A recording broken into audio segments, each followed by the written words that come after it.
Баярлалаа. Өдрийн мэнд. Сайхан өдөр байна. Гоё өдөр байна. Гарцэлмэд. За тэгээд өнөөдөр бид хоёр ер нь бол урдных дээр болохоор экспортын тухай ярьсан чинь өнөөдөр бол брендийн тухай нэг жоохон ойлголт яриа тэхөө. Тэгээ. Одоо миний дуртай сэдв. Аха. Яг брендийн яриагаа эхлэхээс өмнө зүгээр нэг юм миний нэг юм бодож явдаг юм байгаа. Монголд ер нь ягаад брэнд бий болтгоо юм бэ? Ягаад болтгоо юм болоо гэдэг. Монгол дизайнерууд тийм үү биш. Боломжтой. Тэгээ Монгол компаниуд бас тийм ядуу ш. Бас боломжтой. Тэсээ нэг юм брендийг бүтээх процедур нь юм алдаатай байдаг. Яг би зүгээр өөрийнхөө хаснаар өөрийнхөө бодож явдгаар хэлэхэд бол брэнд бүтээн гэдэг чинь нэг юм маш олон талын оролцоонууд байдаг. Гэхдээ нөгөө оролцоо болгоно нэг юм тусдаа өөр өөртөө зарчимтай байх хэвээр. Монголд яг монголч байхдаа ер нь Азийн орнууд ер нь ихэнх нь л иймэрхүү байдаг юм шиг санагддаг надад. Хүн хүний оролцоо бүр хэтэрхий. Тий. Одоо жишээлбэл Монголд яадаг вэ гэдэг тэгэнгүүт захирлын оролцоо амар их болдог. Брэнд бүтээхэд. Эзний оролцоо айгүй их болдог. Тэгээд нөгөө нэг яг нөгөөтхийн бүтээгч маркетинг дизайны багт маань ингээд нэг юм ойлгомжгүй байдлууд айгүй хүсээд захиралд ингээд бараг таалагдуулахын тулд брэнд хийгээд байдаг.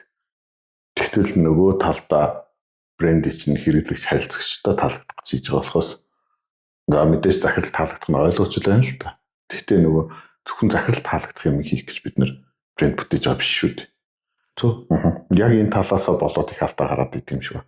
Захирлын тухайн үеийн баг их нэртэйгээ муудалцаад ирсэн брендийн босголтод нөлөөлж шít.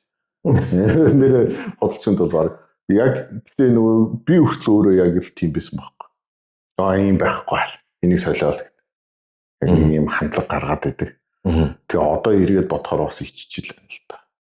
Би одоо брэнд дизайныг ойлгоод бүтээдэг багийг яг мөн байсан ч юм уу ч юм. Ер нь бол мапантай. Би бол тэгжил. Одоо энэ асуудал чинь баг бүгд юм байдаг байх. Миний ойлгосоор одоо Монголд бас 20 жилийн хугацаанд бас их ойлголоо. Ер нь бол урдч чадлахын энэ асуудал маш их байдаг. Эргээд бас нөгөө нэг талаар нь хэлэхэд цаг хугацаас ондоо болж. Цаг хугацааны асуудал бас байна. Харсангуйгаар хүнд цаг хугацаа гэж цаг үеийн гэсэн үг. Цаг үеийн асуудал. Мэдээлэл маш хурдан болж юм. Бүх юм гэс болж юм. Энэ дотор нэг нэлээд оногттой шийдвэр гаргаад яг энэ гэдгийг ирж олоход айгүй хэцүү. Гэхдээ тэрний дотор нь одоо энэ ариун божигнаа дотор байгаа дотор жоохон хуучин зүйлүүдийг л баримтлсан нь бас надад авч хэлбэл бас нэлээд гайгүй байна гэж бодоод байна шүү дээ. Хуучнаас сэргээх нь. Хуучнаас сэргээх нь. Одоо үлгэртэй юм гэсэн үг шүү дээ. Бас мөлжүүртэй. Ер нь одоо энэ нэрэмж гэсэн юмний хувьд бол авч хэлбэл мөлжүүртэй байхад л айгууж байна. Би ч яг наатан дээр санал нэг байна нөгөө. Одоо брэнд бүтээн гэдэг ингээд бодоод үзэхээр брэнд ер нь миний зүгээс ингээд хараад үзэнгүүт хамгийн түрүүнд нэг юм түүх байх хэрэгтэй шүү дээ. Брэнд гэдэг юм чинь ийм түүх байх хэрэгтэй шүү дээ. Тэр нь хүн байж болно, түүхэд байж болно. Ямар нэг юм л байх хэрэгтэй. Тэгэхгүй бол тэр нь байхгүй болчоор л өөрөө брэнд өөрөө үүсэхгүй байгаа юм болов. Монгол жишээлбэл та ингээд бодоод үзэлтэй Coca-Cola-г бид нэр дуурайгаад монголч байхтай дэлхийд дахин л хийж юм л. 9 шидийн дундаа хийж штэ. Coca-Cola-г дуурайгаа, Fanta-г дуурайгаа. Гэтэ эцсийн эцэст яаж юм хэр Coca-Cola брэнд байхгүй. Бус нь ерөөсө болж чаддаг. Тий. Тэгэхээр энэ чинь нөгөө мөлжүүрнээс л болоод ах шиг байна л да тий. Энэ одоо нэрмжийн хувьд авч хэлбэл одоо брэнд гэж юм. Өөр Монголд нэрт бүтээгдэхүүн гэж юм. Ер нь над их онцтой биш. Тэгээд ер нь одоо өөрөө нөсөлд нөчтөр хэлсэн шүү дээ. Ийм нэг нэр өгч өглөө гэдэг. За энэ бас 100-100 оногтой үгүй бас үзэж харж байгаа хүмүүс бас шалган мэддээ тий. Тэгээд шүүмж болоод саналыг үлгүүлээ. Тэгээд ер нь брендийн хувьд авч хэлэх юм бол одоо энэ нэрмжийн хувьд авч хэлэх юм бол маш том сэдв. Энэ ер нь баг миний үзэхээр өнгөрсөн одоо ер нь хүн төрөлхтөн ер нь ингээд тариалан аж ахуй одоо тэгээд үйлдвэрлэлийн аж ахуй руу шилжээд одоо бол интернет компьютер гэдэг юм шиг техникийн дэвшил рүү шилжчихлээ шүү дээ. Ер нь брэнд гэсэн салаа. Өнгөрсөн цаг үед одоо ярьж исэн ондоон байх. Ийм нэг нэрмж гэсэн юм ухаад өгөөгүй өөр янзаар дуудаж исэн байх. Тэр нь юу байдаг? Одоо шашин байдаг ч юм уу, ямар нэг бүлэглэл байдаг ч юм уу, холбоол байдаг юм уу? Ийм. Тэгээд гэхдээ наас сэдвний чи асуудал нь одоо нэг компанид авч ивэл бүр тузын хоролтой. Тузын гишгүүн тузын хоролтой. Бүр алс холын одоо 10 жилийн одоо ийм төсөлтэй хамаатай асуудал болоо явж байна. Энэ дөр ер нь ингээ хараад байхад их харин компани хөнгөн ханддаг магадлалтай. Ер нь бол ингээд доошоо одоо SEO-д очоод цаашаа хэрэгжүүлэх багийн захирлууд очоод энэ юм дүр төрхөө олно гэдэг арга байж чадахгүй бодоод байдаг. Яагаад байж чадахгүй гэж бусд нь хийгээ болоолгоо хэвчээ. Үгүй харах нь ингээд одоо SEO хэрэгжүүлж ийн, SEO-ийн дэнд тусал гарч ийн эргээд дээрээс нь удирдах багийн захирлууд хийж ийн гэхэд тэр мундаг компаниг би ингээд хараад байхад ер нь тузын хурал дээр ч гэсэн ер нь 3 дугаар талын одоо ийм зөвдөлдөх баг гэж хэлэх үү. Маш их хэмжээний ийм оюун ухамсарын одоо оюун ухааны оюун ухамсарын шинжилгээний ийм зөвлөгөөгүүд гадна талд нь явагддаг юм билээ. Ер нь тусгай тийм хурал байдаг.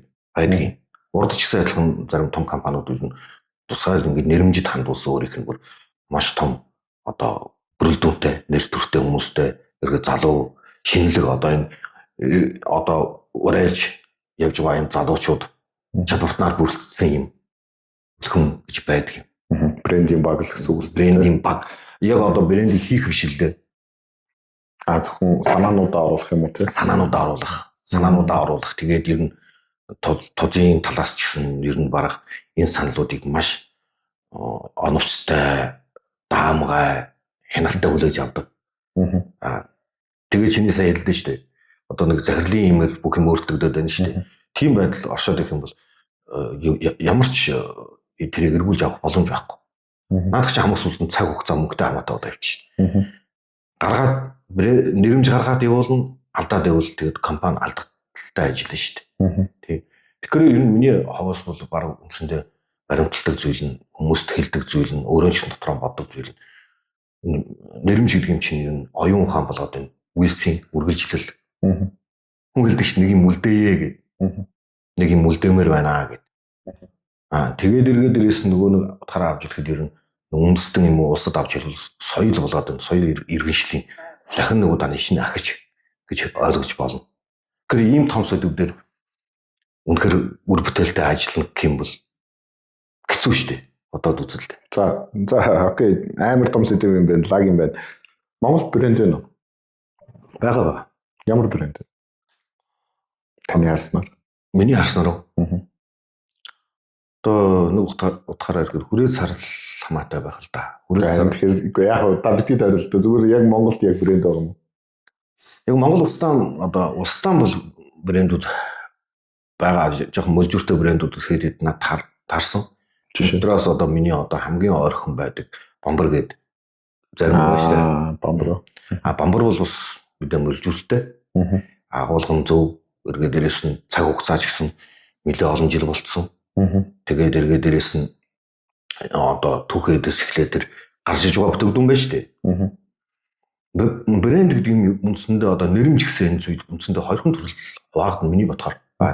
Яг үнэ хэлэхэд ховны үзэл бодол шүү дээ. Агуулгын брэнд болоод бүс нутгийн брэнд гэж. Орон нутгийн бүс нутаг. За тэр орон нутгийн бүс нутаг нь улс байж болно нэг чидрийг хэлдэг шиг нэг сум эсвэл аймаг байж болно. Болгоны айраг гэдэг чинь юу утгаараа хэлэхэд бол одоо тэр чинь брэнд. Гэхдээ тэрийг орон нутгийн одоо өвөр Монгол хэлдэг орон нутгийн онцгой гаралт гэдэг өнцгөөс харуул бас нэрмж болд дийлэхгүй. Хоёр ондоон төрөл шүү дээ чинь. Агуулгын брэнд бол одоо сүүлийн үеийн хийж байгаа яг үнэ хэлэхэд Coca-Cola-гоос эхлээд одоо маш өргөн одоо шинэ гарсан брэндүүд үндсэндээ агуулгын брэнд. Тэгээ Монголд одоо тэгвэл агуулгын за орон нутгийн ер нь яг брэнд гэдэг ингээд өөр за Бамбар байж болох юм байна өөр. Өөр бас одоо яг үндсэндээ ингээд бүр төгөөмөл хэрэгжилж байгаа зүйлүүд нь талах байна. Бас нэгэн брэнд байдаг шүү дээ. Тэр бас надад бас брэнд гэж бодогддгийг. Тэгээд эргээд дээрээс нь нөгөө нэг талаараа бас хямны төрлүүд байна. Бас 2 брэнд байдаг юм билээ. Надад бол тэр бас брэнд гэж бодогдно. Нэг удаараа хэр зэрэг гоё хийсэн минь одоо хэвэл ярихгүй. Гэхдээ өдөр болгон талхаа авч идэж байна. Тэгээд тэр чанар чансаа бас нэг их ховроогүй байх шиг санагдсан. Багсаа хорол тарсан билээ. Гэтэ гайгүй бариад явж байгаа юм билээ. Яг таныхаар бол тэгжил нөгөө нэг юм орон нутгийн локал юм бол санаанд орж байгаа бол миний санаанд орж байгаа болохоор говь санаанд ороод байна л да. Тийм нэр нь говь байна. Би бол говийг бол бүр онцгой яг брендлэг гэж үздэг байхгүй. Яагаад тэгэхээр одоо бамбар дээр жишээлбэл бамбар үнэхээр лаг брэнд гэвэл бас мөн ер нь бол хүн болгон мэдчихээн те. Гэхдээ одоо яаж ингэнгүүт нөгөө жоохон 20-с доош насны залуучууд ерөөс авч ирэхгүй бамбарыг. Гоёыг мэддэггүй гэсэн үг.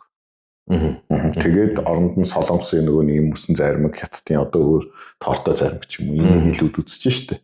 Инхээр нөгөө нэг юм сүнслэг чанар нь өдөр ирэх тусам л ингээд багасаад байна. Чиний брэнд чанар алдаад байна л гэж би бол хувьдаа харддаг. Эсвэргээр говийг харахаар говийн худалдаа авалт чиний 10 жил байна уу, чиний 1 настай хүүхэд байна уу, 2 настай хүүхэд байна уу хэд ч хамаагүй. Бүгд хэрэглэхийг хүсдэг. Гэхдээ ганцхан юмар хэмжиж байгаа мөнгө хөрвөл. Мөнгө хөрвөл хэрэг.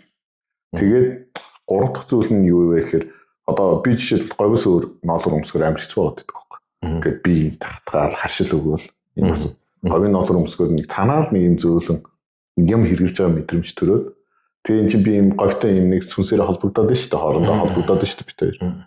Нэг ийм зүйл ер нь бол говь дээр хараад учраас би бол Монголд байгаа цорын ганц брендийг говь гэж хэлнэ. Тэгээд одоо энэ юу вэ шүү дээ? Одоо нэрмжийн энэ талаар ярих юм бол шүү дээ. Наад асуудал чинь айгүй хэцүүсэд гэдэг утга нэгэн дээр ирж байгаа байхгүй. Жишээлбэл юмны үн цэн гэдэг юмыг баг ер нь хүн гэдэг амт их хонь хард мэдэрдэг юм бил. Говийн хэлбэл энэ салбар нь бас өөрөө бас нэлээд ондоо нэг салбар. Баг үндсэндээ хэлэхэд өөр монголоор дүүрэн манай улсаар дүүрэн божгонсон. Одоо хөгжил дэвшилтийн цаг нь баг үндсэндээ 20-30 жилийн турш бүр нахихгүйгээр ажилласан.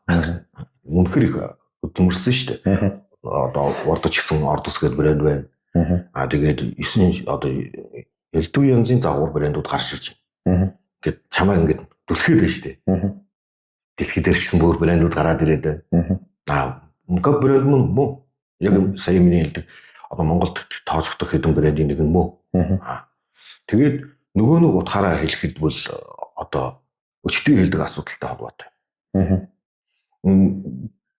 Нэрмж гэдэг энэ нэг зүйл чи өөрөө яг сайхан энэ соёл гэдэг юмтай хамт явдаг. Эргээд дээрс нь бас соёлын давталгаанд аягүй их ордог. Одоо бодоод үдээ өчтөр манай би тарийн ярьжсэн шиг түрүү ярилцлаган дээр ярьсан шиг хэрэглэгчид өөрөө захаан ингээд одоо юу болгоод байна. Мохоо болгоод байна. Хэрэглэгчдийн сонголт аягүй хэцүү. Тэгвэл энэ одоо нэрмжийг хийж байгаа бамбараар жишээлбэл бамбар яаж хүмүүст энийг ойлгуулах залууныг үе гэдэг. Хөдөлмөр шаарддаг. Тийм халуурхан зүйл биш. Эргээд ирсэн энийг харах өнцг нь ариун, дэндүү ариун. Одоо жишээлбэл нэрмж гэдэг зүйл дээ шүү дээ. Хэдэн төрлийн мэргэжил багтж байна. Миний мэдхээр энэ дотор 10 төрлийн мэргэжил тоосноор 10 шахуу төрлийн мэргэжил энэ юм дээр төвлөрж энэ нэг нэрмж гарч ирэх юм билээ. Эргээд дээрээс нь хэрвээ бүр малдачхаа болох юм бол бүр арин болоо юу. Тараалан бол бас гайгүй. Чаашаа жимс одоо ингээд өөр хүнсний нэмэлт болоод ивэл бас өнөө нэг төвхөө үед болоод бүх юмуд нь харцангуугаар нэлээ боловсронгуй болсон болохоор бас гайгүй. Тэгэхээр миний үзэхээр бол наадах ч нэлээ гүнзгий орж танилт болоод бүх юм системийн өртгөл асуудал бол. Тэгвэл нөгөө өчтөр яриадсэн хоёлаа экспорт дээр ер нь юу гарах вэ гэдэг тэнгууд нүүдлийн мал аж ахуй бол дуусж байгаа шүү дээ. Энэ бол зэвсэг дээр. За тэгвэл нүүдлийн мал аж ахуй дээр ямар брэнд байвал гоё? Яаж нүүдлийн мал аж ахуй гэсэн соёл өнөөдөр ийм байна. Би өнөөдөр ингэж яриа гэж бодлоо. Би нэг холихон сэдвийг маш бүр зонхолж яг бүр ингээд бүр одоо цэг тавьж ярих гэж бодлоо. Цаг хугацаа болоод санхүү мөнгө басан өчтөр хэлсэн. Цаг хугацаа болоод энэ мөнгө хоёр зүйл дээр л бүх нь одоо нэрмж байна уу, бүтээгдэхүүн байна уу, бүх юм ингээд зах байна уу тийм маркетинг энэ юмуд суурилдах. Тэгэхээр энэ хоёр сэдв чинь яг үнийг хэлэхэд бол бараг үндсэндээ хэлэхэд энэ юмний дараачийн алхмын агчтай маш их хамаатай. Тэгэхээр одоо ойлоо яаж мохордлоо? Яаж мохордлох юм? Одоо компаниуд авч хэлвэл нэг залуу байна. За. Хоёул хамаг багаас нь жишг татъя. За. Нэг залуу өөрөө нэрмж хийгээд санаж байна. Одоо брэнд тийм ээ. Нэр төвлөгдөө үеийг санаж байна. Тэгээ яах? Ямар юм хамаг чухал болох гэдэг асуудалд тулгарна. Тэр Coca-Cola юм уу эсвэл одоо Монголд нэлээд том болсон брэндүүдийг дураагаад барахгүй. Гэхдээ одоогийн төөмөл үзэгдэг асуудал нь түрүү 2 жил илүү үзэгж ирсэн. Энэ 2 жил ч бас байгаа. Ингээд нэрмж гээд улаараад ороо явчих. Брэнд гээд. Тэр нь зөв. Гэхдээ наад юм нэлээд одоо боломжийг харж амжилтаа адилуулахын төлөө миний бодохоор нэг л бүтээгдэхүүн дээр суурилсан хамгийн зөв. Энэ хүрээ сарыг багасгах гэсэн. Нэг л бүтээгдэхүүн гэсэн нэг сэтгүүгээр очиж адлаад бастаа энийг хөгжүүлэх чиглэл рүү бодвол хамгийн сайн. Тэгвэл юу аргуулах юм гэсээр мөнгө болоод цагаан хямд дийл. Яг брэнд бүтээх гэж хичээхээс илүү бүтээгдэхүүнээ бүтээх гэж хичээсний дээрэлсэн санаа шүү дээ. За одоо бодоод говийг ярихад хамгийн анх эхлээд брэнд нэрмж байгаагүй шүү дээ. Ч бас бүтээгдэхүүн гэж маш их олон цаг оруулсан. Би ер нь харах өнцгөр. Бүгд одоо энэ нэрмжүүд бүр юм байдаг. Coca-Cola гэдэг ганцхан ундаа шүү дээ. Одоо чи салбарыг хардаа. Хичнээн төрлийн юм болсон. Тэр эхлээд бүхэл 650-аг нэг л бүтээгдэхүүнээс ихсэн. Тэрийг аль тулд нээж байгаа. Тэрийг брэнд болгох нь илүү хэрэгтэй. Тий. Ер нь энэ өчтөр хэлсэн нэг юмыг ойлгоод энийг ухамсарлах нь хамгийн хэцүү. Тэгээ ийм нэг ойлгомжтой болоод ер нь одоо өөр юмнээс энэ бүтээгдэхүүнээс цаашаана холдсон 10 төрлийн юм дээр нэг их санаа таваад бодоод байх шаардлага байхгүй. Тэр нөгөө би брендийн тухай ойлголтыг болохоор нэг юм өөрийнхөө бодоод ахаар хамгийн сүүлд яг л нөгөө нэг таны яриад байгаа нэг юм түүхтэй л холбогдож байгаа л да. Ийм сүнслэг зүйл ард нь нуугдах хэрэгтэй шүү дээ. Ийм брэнд бүтээй гэдэг чинь тэгээ бодоод үзэнгүүт нөгөө нэг яг энэ талаас нь бодоод үзэхээр заавал нөгөө нэг бүтээгдэхүүн байхгүй. Одоо та бол ингээд нөгөө бүтээгдэхүүн дээр амар байлгая яа гэдэг шүү дээ. Би бол бүр эсэргээр нь ажиллаж үзмээр санагдаад байгаа байхгүй. Бүр тэр нэг сүнслэг зүйлээс эхлээд ажиллавал ер нь яадаг. Энэ одоо эхлээд баг брэндээ бүтээчээд дараа нь бүтээгдэхүүнээ хэвлээд нь яадаг. Нэг ч утгагүй юу? Наадах чинь юу гэж хэлэх юм бэ? Жишээлбэл яагаад нэг бүтээгдэхүүнийг нэрмж биш гэж хэлсэн гэж болох юм. Ямар ч тийм юу байхгүй шүү дээ. Тэр бүтээгдэхүүн чинь өөрөө л тэр нэрмжийн тэр брендийн бүх одоо утга санаа агуулгыг агуулсан байна. Тэгээд жинхэнэ нэрмж одоо тийм сүлд нь алдартай нэрмж брэнд болъё гэвэл яг чиний хэлдэг шиг сүнслэг тал дээр л ажиллах хэрэгтэй. Энийг одоо ганцхан бүтээгдэхүүнээс сүнслэг харуулж болохгүй гэж хэн хэлээгүй шүү дээ. Тийм. Миний хэлж байгаа чинь хамаг гол нь брендийн бүх загварыг тавьж хаад одоо их ариун одоо энэ түүхтэй стори гэж хэлж штэ. Брендийн одоо нэрмжийн үүсэл энэ сторитэй их оролдоод байвал мөнгө чинь барахгүй. Цаг чинь барахгүй. Одоо тэнгууд наатхан дээр шиг дахиад нэг юм санаа. Сүү жишээлбэл нөгөө нэг сүүгийн юм цэнхэр сүү мэдэн штэ та. Тэгээд нөгөө уудтай сүү. Энэ хоёр нь үнэхээр мундаг байхгүй. Ер нь бол Монголын зах зээл дээр бол хамгийн их борлогдож байгаа сүү штэ. Ер нь богийн сүү бас байгаа. Гэтэл сүүгийн одоо тэр нөгөө нэг сүүнүүдийн борлогдож байгаа овол нь бол таныхаар ингээд эн чинь брэнд болсон байхгүй юу? Хүн болгоо хараад сүүгийн цэнхэр сүү гэдэг угаасаа дэлгүүрээс хараад мэдчихэж байгаа. Тэгтэл нөгөө талдаа сүүнээс нь гарсан тараг ч юм уу юмыг бид нар амар сайн авах хэрэгтэй шүү дээ уул Монголоор. Яг тэгвэл үндсэн нэг нь юм том брэнд учраас. Tesla ч бас юм байна шүү дээ. Нөгөө зөв нь ингээд бүх юмны орой дээр явж идэг. Зөв нь бол үнэхээр сайн. Тэгвэл Tesla-гийн бусад гарсан юмнуудыг бас ингээд авах хэрэгтэй шүү дээ. Тэнгүү тэхгүй байгаа. Энийг би өстой жинхэнэ чамд одоо юу жинхэнэ өөрийн дуршлага. Би ингэсэн. 2000 одоо 2 оноос эхлээд энэ дизайн зураг төсөл гэсэн энэ нэг салбар руу ороод ингээд хийгээд яг үндсэндээ хамгийн үндсэн атлаас нь эхэлж хийгээд тэгээд 2004 оноос эхлээд яг сайхан нэрмж брэнд гэсэн чиглэл рүү ороо явсан. Тэгээд 2005 онд бол одоо манай улсын тэр үед хамгийн одоо түрүү 10-д байдаг ийм алдартай компанид одоо Азар нэг 7 жил 8 жил ажилласан байна. Утсан мэт те. Тэнд одоо яг сайхан дизайны энэ баг болоод брендинг тэр үед бол ингэж хаваадаг байсан. Манай тэр компани баг хэмжээний одоо орны өвөр Монгол хөвчөөний компаниудад үйлчлэгээ хийх нэг баг. Цаашаа нь бүх дэлхий болон улсын хэмжээнд одоо үйлчлэгээ хийдэг нэг баг. Яг тэр дэлхий болон улсын хэмжээний үйлчлэгээ хийдэг багийнх нь одоо бид 2 хүн удирддаг байсан. Нэг нь би байсан. Тэгээд ер нь баг одоо манай улсын маш том тэр үед одоо ч гэсэн тэр одоо компаниуд бүр мундаараа байж илээ. Тэгээд тэр компаниудад үйлчлэгээ хийдэг байсан. Тэгээд ер нь сүүлийн үеэр тэр компаниас гардаг учир нь ч гэсэн одоо ер нь юу гэдэг энэ харин мэдээлэл болоод сурч хийсэн зүйлээ үндэснийхээ хүмүүс тус танилцуулъя, ойлгуулъя. Ер нь бол өвөр Монголд авч хэлбэл яг брендинг чиглэлээр яг мэрэгжлийн дагууд нь ажилладаг компани. Миний бодохоор одоо болтол гарч ирээгүй. Яг өвөр Монгол хэмжээнд. Тэг. Яг бүрэн системээр лого хийдэг байна уу байна янз бүрийн компани байгаа. Тэгэхээр яг нэг алтан цаг байсан. Би Азар тэр үед нь таарсан. Одоо бол яхаа тийм одоо бүхэл системээр хийдэг. Одоо брендинг төсөл байна шүү дээ. Тэгээд эргээс нь дизайн, эргээд маркетинг бүгдийг хамарсан компани цөөхөн шүү. Бүхэл шугамар нь хийдэг компани байсан. Тэгээд одоо юу гэж хэлэх юм бэ? Энэ саяын чиний хэлдэг асуудал. Сүү ингээд энэ арван компанид ингээд үйлчлэгээ хийж угаад гинтхэн өөр бүтээгдэхүүн гараад ирэнгүүт нь авах байж юм гэж шүү. Тэгвэл хоёрдугаар санамж миний өгөх. Бүтээгдэхүүндээ орно. Тэгээд нэг хэсэг цаг явна гайгүй болно. Тэгвэл хүний нэг амар одоо хүний гений өгөгдөл гэж хэлэхгүй. Хийсэн юмнаа дасдаг зан чанар байна. Сурцсан тэрнээс нь ултарч гарах үнэхээр хэцүү. Тэгээ ер нь баг үндсэндээ ихээр хийж сурсан юм аа. Дараагийн хийсэн юм аа яг энтэйг адилхан ижидхийг хайчдаг.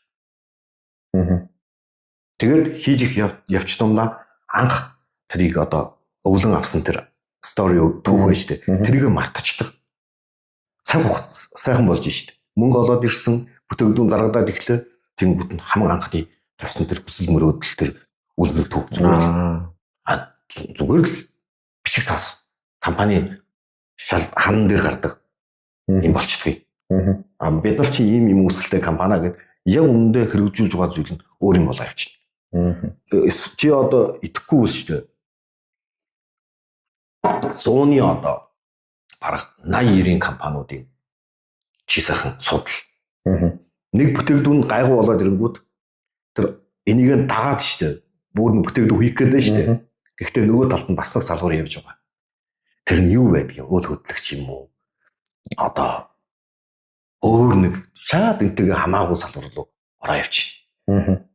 Тэгэхээр тэр нь тэгээд хоёр дахь бүтээгдэхүүн хийхдээ ямар хамаатай? Маш их нөлөө болно шүү дээ. Чи өөрөө ч гэсэн чи одоо энэ бүтээгдэхүүн уршаана одоо бид нар энэ бүтээгдэхүүнийг танилцуулна гэж их хүчилмөр орж шүү дээ.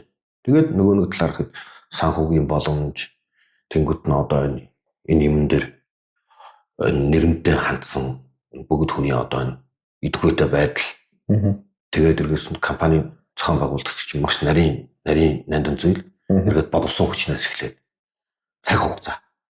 Ер нь миний одоо хэлж байгаа юм нэг нэрмж болоод нэг брендинг бүтээнэ гэхэд зүгээр л цаг хугацаа мөнгө хоёроор л энийг шийднэ.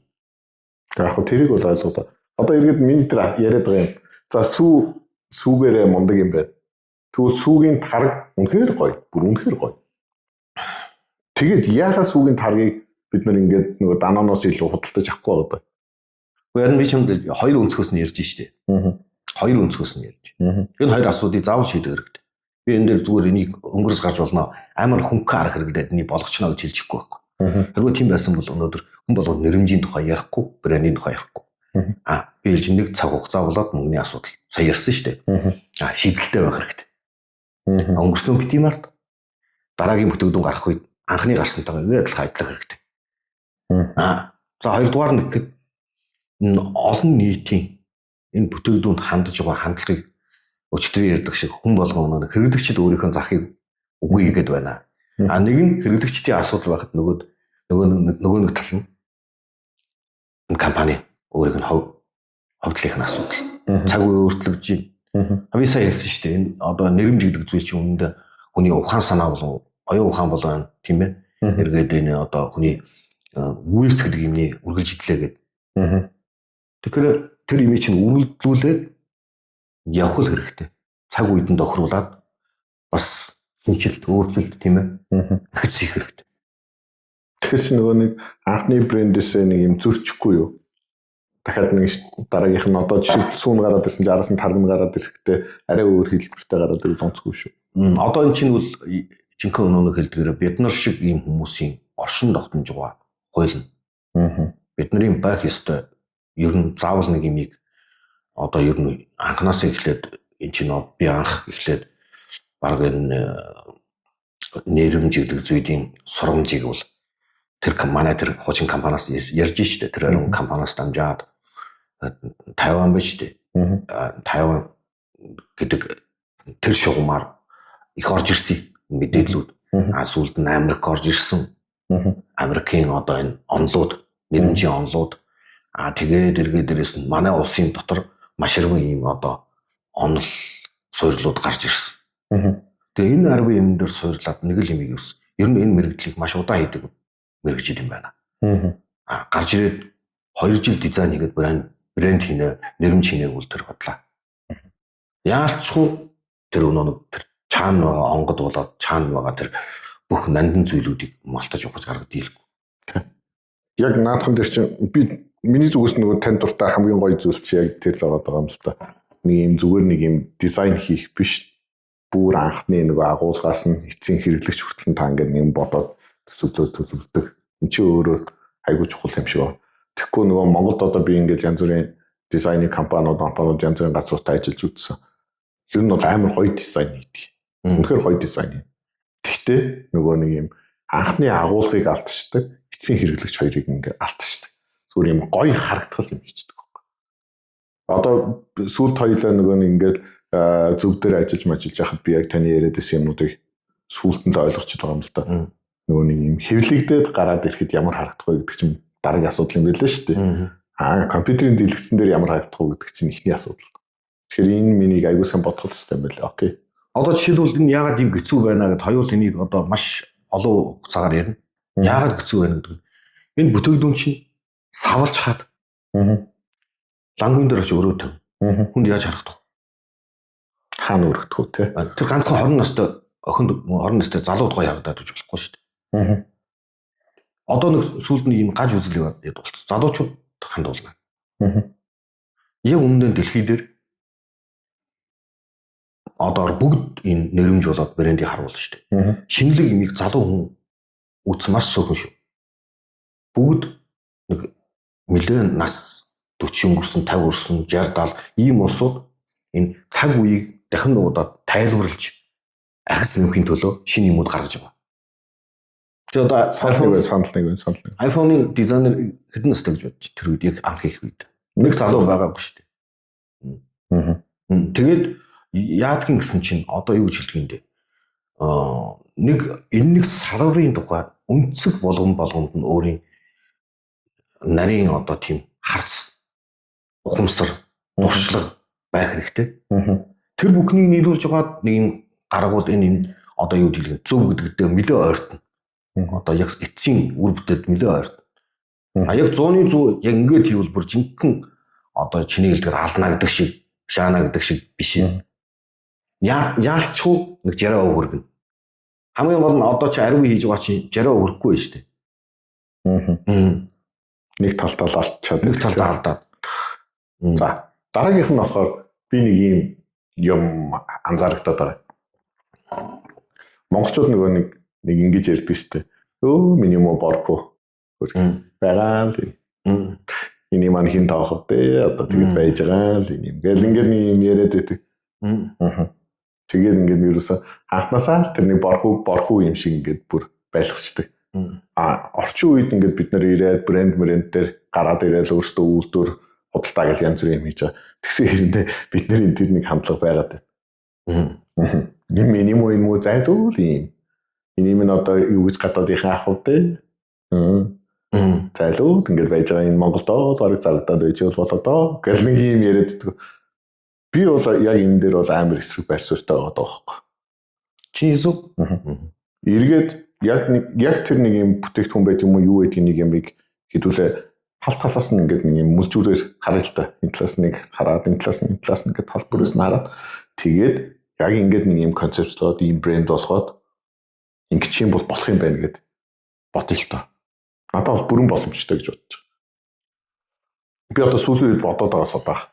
Монгол хэрвээ яг үзэж байгаа хүмүүс дотор яг тийм брэнд өөрийн нэг юм нотгийн байт юм уу юу гэдэг юм брэнд байгаад тэгээд тэрээр яах учрахгүй байвал бид хоёртой нэг холбогдоод үзэр. Хоёлаа нэг ганцхан удаагийн брэнд дээр тэгж ажиллаж үзье. Надад бол амар сонирхолтой. Тэгээ бүр ингээд анхны углуураас нь төгсгөл хүртэл нь хийлээ. Тийм. Сонирхолтой. Өөрөөс нь юу гэж хэлдэгтэй сүүлийн үед одоо яг энийг одоо 100% гэж хэлж чадахгүй.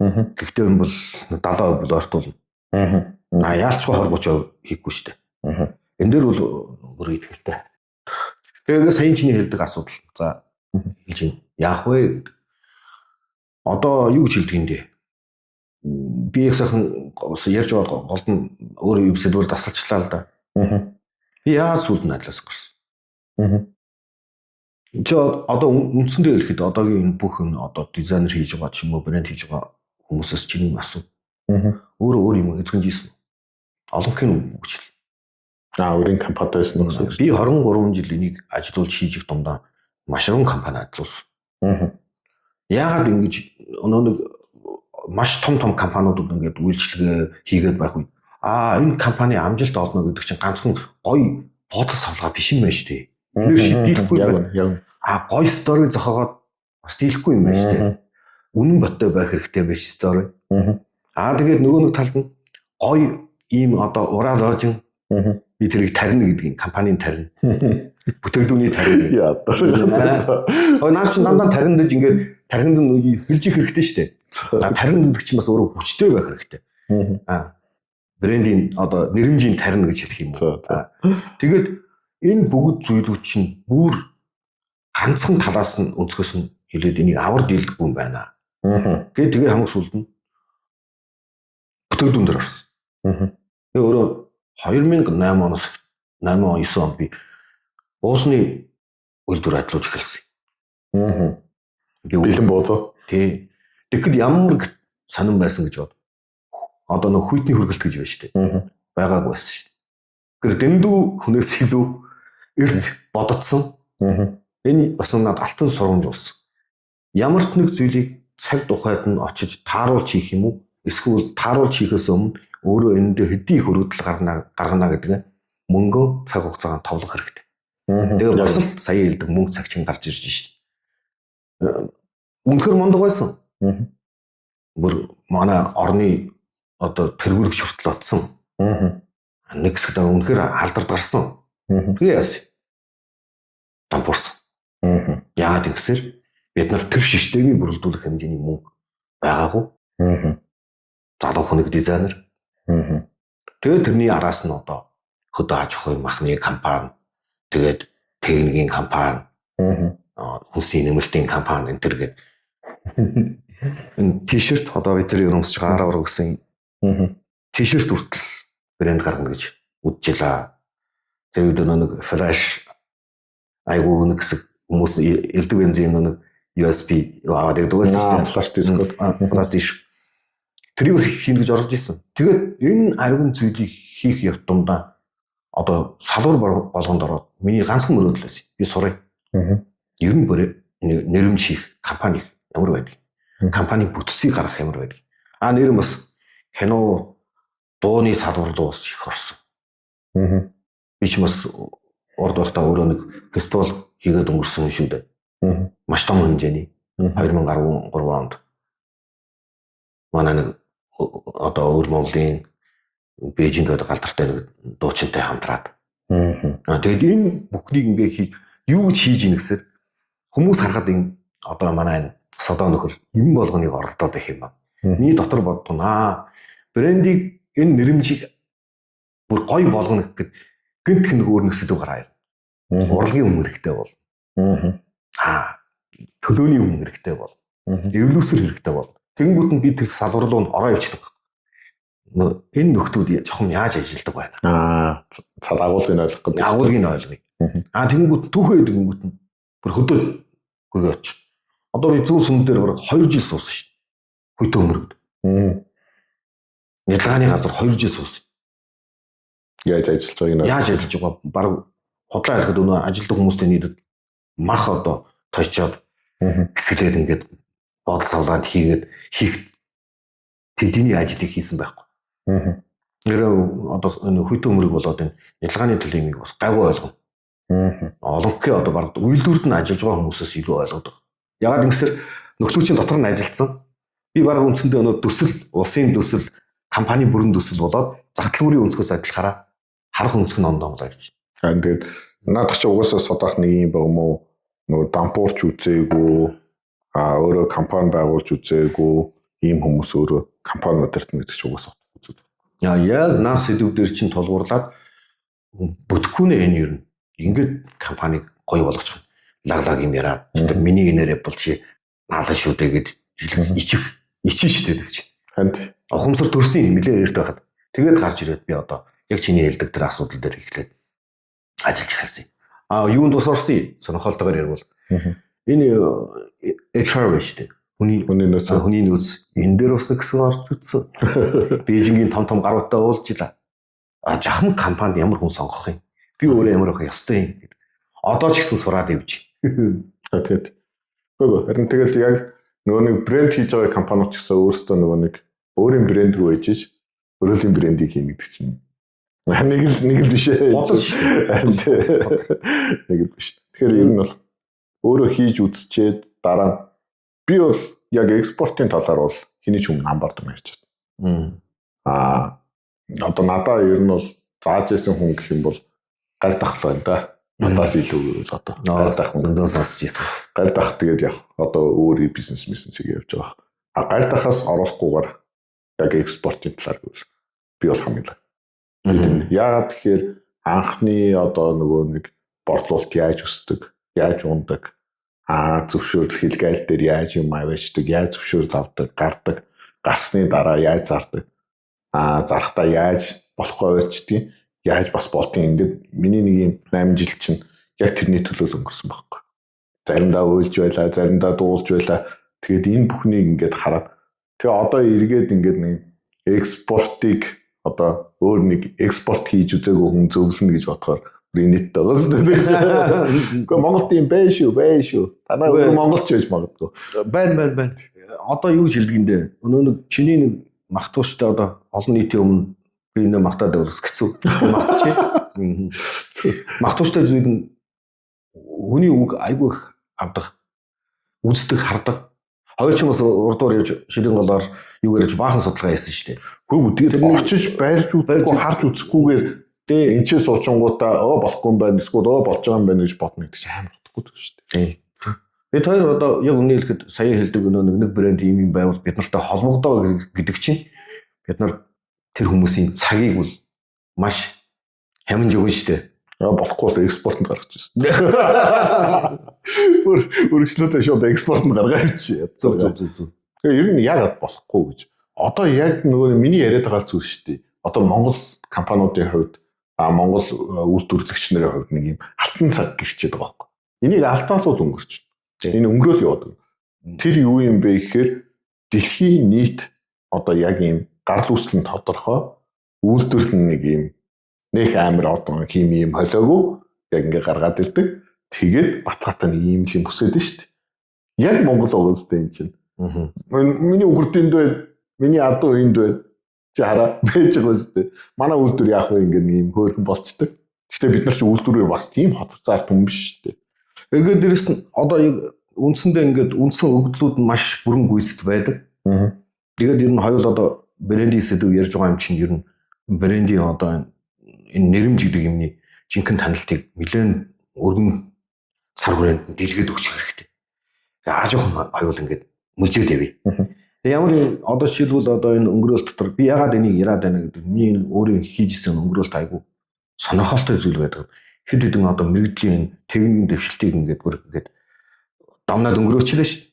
Анх хийчихэд компьютер хард идэвхтэй байсан. Тэгээд одоо нэг PS байж шүү дээ. PlayStation. Photoshop. Тэр чинь нэгээс нэхэр хэрэгжилж ирсэн. Одоо хэд болсон? Одоо ч бүр утгаа юугаа алцаан тоогоо алцсан 28 болж гинөө юм. Тэгээд юуг ярьж байна гингүүт нь энэ одоо жишээлбэл уршаана одоо Бээжин ороод Бээжингийн хэдэн том компаниудтай яс хамтарч ажиллаж үзээд үнэхээр их юм ойлгосон. Бид нар ийм үзээгүй байна. Бид нар ийм ойлгоогүй байна. Чиний мэддэг Сүнфэн гэдэг тийм үү? Alibaba байдаг. Жиндүн энэ гурван компанитай нэлээд их тарцаатай би нэг жил шахуу явсан. Яагаад явсан гэсэн бас л өнөө нэг асуудал. Энэ нэрмжи хийнэ. Бүтээгдүүний зарах үед хүргэлтийг яаж шийдэх? Яаж хурдан зөв хямдалтай зөв энэ системээ яаж болгох? Тэгээд энэ хэдэн компаниудтай бүр нэлээд одоо ойрхон хамтарч ядлаад тэгээд тэр жилийнхээ 11 сард одоо Америкийн Nasdaq 900-ны талбай гэж байдаг шнэ. Тэн дээр Alibaba компанитай хамтраад 2 сар шахуу ингээд маргадан явуулж ирсэн. Хант одоо яг л нөгөө нэг наад чинь байхгүй содох хил гаргачих чинь бол олно. Энд ингээд нэг түүхийдээ аваад үйлдвэрлээд хятадын гайл дээр зөвшөөрлөө аваад ингээд хил гаргаж болно. Ямар ч компани чадна. Би бүр батгаатай хэлээ. Нэг тийм амар хэцүү зүйл биш үү? Хамгийн хэцүү нь хил гаргачаад яах вэ гэдэг. Ямар агуулах байх юм, ямар хүргэлт байх юм, онлайнаар зарах юм уу, газраар зарах юм уу, маркетинг нь юу байх юм. Чи бүр ингээд нүуний хамгийн хэцүү сэдвүүл тэр баг. Тэрийг л хийж чадах юм бол Монгол орн аль ч улс руу экспорт хийх хангалттай боломжтой. Тэгэхээр тэрийг хэдүүлээ нөгөө нэг тооцдог, тэрийг хийж чаддаг ард түмэн болоосоо л гэж хүсэж байна л. Тийм учраас хоёулаа нэг юм дэм юмнараа сууж штэ. Харин би эдгэрийг ярьдаг учир нь өнөөдөр яг энэ өнцгөөс нь ярья гэдэг учир чинь. Яагаад эдгэр зүйлийг ярих гэж бодоод байдаг учир чинь цаг хугацаа мөнгө хэмнэ. Яг онцтой цагт нь онцтой хий. Яг зөв. Хэрвээ чи үнэхээр өргөдөл гаргая гэж бодвол бэлэн байвал цаг хугацаагаа өөр мөнгө гарга. 10 жил гэж бэлдээд ор. Тэрний төлөө бити шандар. Онцгойн залуучууд маань. Бэлтгэлтэй гомдлохгүй, гонглохгүй. Тэгээд яагаад одоо би энийг яриад байна гэсэн. Би яг өөрөө яг тийм хүсэл мөрөөдөлд хөдлөгдөд ингээд нэг одоо нэрмжийг хийхин төлөө хийж болох салвар болгоныг очоод өвдцсэн байна шүү дээ. Тэгээд би одоо сая Alibaba эргээ дээрээс нь тэр Жиндун, тэр Nasdaq гэдэг эдгээр үлгэрийг ярьж байгаа байхгүй. Чи юу бүрэн хэмжээнд нь очиж ингэж ойлгож хүрээ царын маш их хүрээ цар дээр авч тавихгүй бол тэгээд нэрмж гэдэг зүйлийг дутуу ойлго. Тэгээд өөрөө 10 удаа ингэж хийгээд өнгөрцөн одоо юу жилдэг юм бэ? Энэ нэрмж гэдэг тал дээр бол бас нэлээ үр бүтээлтэй ажилладлаа гэж бодож байна. Миний ховын одоо нэрмж гэдэг нэрмжийг бүтээнэ гэдэг дээр 300 шахуу олчлоо хийсэн брэнд бараг тэрнээс ч өнгөрсөн.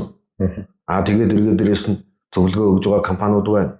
Гэхдээ одоо нэг юу бодож ийн гэсээр одоо бид хоёрын 10 гэсэн энэ апдейт гэдэг нэг подкастоор дамжаад энийг бас бид хоёроос нь дараагийн үеийн нэг шат ахиж болгоно гэж бодоод явж штэ хоёул. Тийм. За тэгэхээр дуусгая те. Яг нэг содох бүтээний хэлэх гээд байгаа гол санаа юу юм бэ гэхээр хийж үзээгүй, оролдож үзээгүй, эсвэл байж үзээгүй юм бити яриач те. Тэр утгагүй зүйл шүү дээ. Тэгээ байдаг юм шиг. Тэгээ тэрүүгээрээ битгий юм бусдад үйлчлэгээ өгч Монголын юм нэг брендийн дизайны үйлчлэгээний салбарыг доош нь татаач. Би бол шодрол тэрэн дээр баг. Яг тэгэхээр өөрөө брэнд бүтээж үзээгүй өөрөө одоо хүн цалин тавьж үзээгүй ийм байж ич брэнд компани асуудлыг би шийднэ гэж хэлдэг чи амар хэцүү зүйл юм бол. Би бол яс махандаа тул тэрийг л ойлгодог юм бол. Чи нэг юм бид нар цаг хугацаа мөнгөө зарцуулаад бас нэг юм явах хэрэгтэй зам байж шүү. Садаха. Тийм энийг товчилж болохгүй шүү. Тий. Энэ угаасаа товчлогддгоо тэгээд тэр үед уйлна, заримдаа инээ, метр нуурлна. Энэ болгон чи эргээд туршлага болж ирдэг. Тэгэхээр бид хоёрын зүгээс бол нөгөө хин нэгний буруу хэлээд хин нэгний зөв гэж байгаа юм биш. Зүгээр энэ байх ёстой зүйлийг ярьж байгаа шүү. Одоо нөгөө энэ инфлюенсерүүд хит олон болоод ирэхээр нийгэм бүр утгаа алдчихжээ л. Бараг онлайнаар брэнд бүтээд гараад ирсэн. Тэр үгээр ч үзэж харж байна шүү. Бодит амьдрал дээр тийм байхгүй. За бүгдэнд нь баярлалаа. За баярлалаа.